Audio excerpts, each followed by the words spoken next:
کیا غیر مسلم کو قرآن شریف دے سکتے ہیں؟ کن صورتوں اور شرائط پر کیا قرآن شریف کا ترجمہ ان کی زبان میں انہیں دیا جائے، جبکہ ہمیں قرآن شریف مکمل طہارت، پاکیزگی، اور جیسا کہ حضرت عمر رضی اللہ عنہ کی بہن نے بھی بھائی کو بغیر غسل کے سورہ طٰہٰ کی آیتیں نہیں دی تھیں، کیا باوضو ہاتھ لگانے کی اجازت ہے؟ دیکھیے، مسلمان کے لیے قانون یہی ہے کہ وہ قرآن کی تلاوت کرے، وضو کرے، طہارت حاصل کرے، قبلہ رخ ہو کر بیٹھے، ادب کے ساتھ قرآن کو اپنے سامنے رکھے اور پڑھے۔ لیکن ظاہر بات ہے کہ یہ مسلمانوں پر آپ پابندی عائد کر سکتے ہیں۔ کوئی عیسائی کسی لائبریری سے قرآن کا نسخہ لے جائے اور پڑھے تو اس میں ہمارا نقصان کیا ہے؟ وہ قرآن پڑھے گا، کیا پتہ اللہ تعالیٰ اس کے دل میں ایمان پیدا کر دے۔ اب آپ اس سے ڈیمانڈ کریں کہ پہلے تم ایمان لاؤ پھر قرآن پڑھنا، تو یہ تو پھر کیسے بات آپ کی آگے بڑھے گی؟ تو ہمارے ہاں بعض فقہی مسائل کو جو بہت زیادہ غیر ضروری اہمیت دے دی گئی ہے، تو اس کو سمجھ لیجئے کہ وہ اصل میں ہماری دعوت و تبلیغ کے راستے میں رکاوٹ ہے۔ حدیث شریف میں ہے کہ علم حاصل کرنا ہر مسلمان مرد و عورت پر فرض ہے۔ ہمارے یہاں یہ حدیث زیادہ تر دنیاوی علوم کی تبلیغ کے وقت دہرائی جاتی ہے۔ میں نے بھی یہ بھی سنا ہے کہ مومن کی دین و دنیا الگ نہیں ہوتی، بالکل وہ زندگی دین کے مطابق گزارتا ہے۔ برائے کرم رہنمائی کریں کہ اس سے کون سا علم مراد ہے، دینی یا دنیاوی؟ دنیاوی علم سے مراد اگر ہے سائنس، ٹیکنالوجی کا علم، تو وہ بھی دین کا حصہ ہے۔ ان علوم میں you study the universe which is the creation of Allah. This is the work of Allah. And Quran is the word of Allah.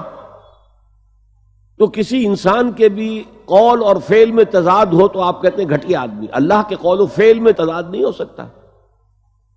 تو اس کائنات کی تدبیر، یدبر الامر من السماء الى الارض، کیسے یہ کائنات چل رہی ہے، یہ تدبیر خداوندی ہے، اس کی آپ نے تحقیق کی اور آپ نے علم حاصل کیا، تو یہ بھی دین کا علم ہے۔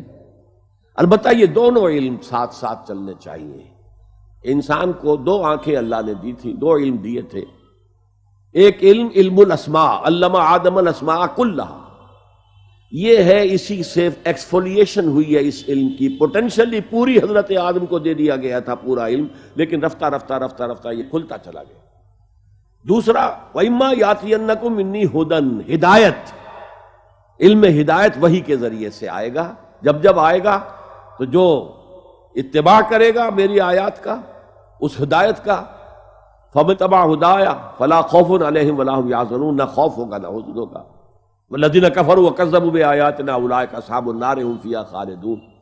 آج کی دنیا کا المیہ یہ ہے کہ ہم نے اس علم ہدایت سے آنکھ بند کر لی ہے، اور جو دنیا کا علم ہے وہ بڑھتا بڑھتا بڑھتا بڑھتا سائنس کا علم یہاں تک پہنچ گیا کہ علامہ اقبال بالکل ٹھیک کہتے ہیں کہ عروج آدم خاکی سے انجم سہمے جاتے ہیں کہ یہ ٹوٹا ہوا تارا مہ کامل نہ بن جائے۔ لیکن نتیجہ کیا نکلا؟ سائنسی تعلیمات سے ڈسٹرکٹیو ہتھیار تیار ہوئے۔ اس سے انسان کے لیے خیر سے بڑھ کر، یہ تو اچھی طرح جان لیجئے، یہ ایٹم بم دونوں کے پاس تھے، کمیونسٹ بلاک کے پاس بھی تھے اور امریکہ کے پاس، اسی لیے سرد جنگ رہی، گرم نہیں ہو سکی، ورنہ ایٹمی جنگ ہوتی۔ اگر جاپان میں گرائے جا سکتے تھے، روس میں کیوں نہ گرائے جاتے؟ یہ پتا تھا وہاں بھی ہے، یہ دنیا جو ہے کئی دفعہ بن کر دوبارہ تباہ ہو جائے گی اگر وہ ایٹمک جنگ چھڑ گئی، خاتمہ ہو جائے گا اس دنیا کا۔